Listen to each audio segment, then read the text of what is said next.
कार्तिकेयं सुब्रह्मण्यं पार्वती प्रियनन्दनं सर्वदोषहरं देवं तं गुहं प्रणमाम्यहं।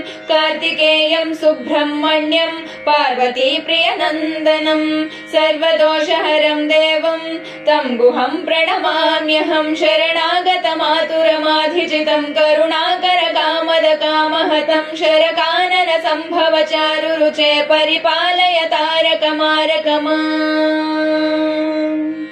हरसारसमुद्भव हैमवती करपल्लवलालितकम्रतनो मुरवैरिविरिञ्चि मुदम्बुनिधे परिपालय तारकमारकमा।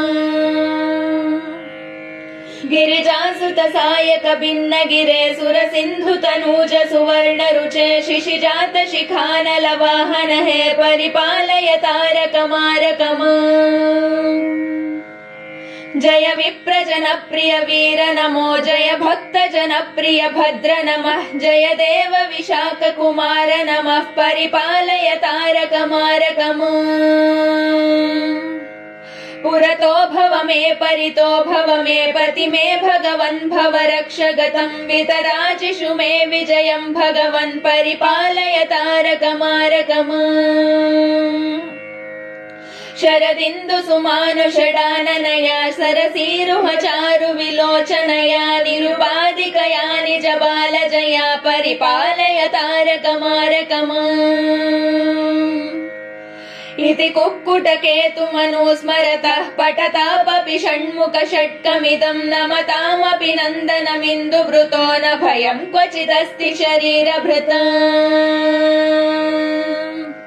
कार्तिकेयं सुब्रह्मण्यं पार्वती प्रियनन्दनं सर्वदोषहरं देवं तं गुहं प्रणमाम्यहं।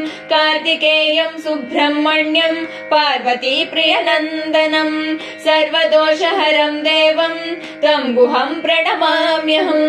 तं गुहं प्रणमाम्यहं तं गुहं प्रणमाम्यहम्।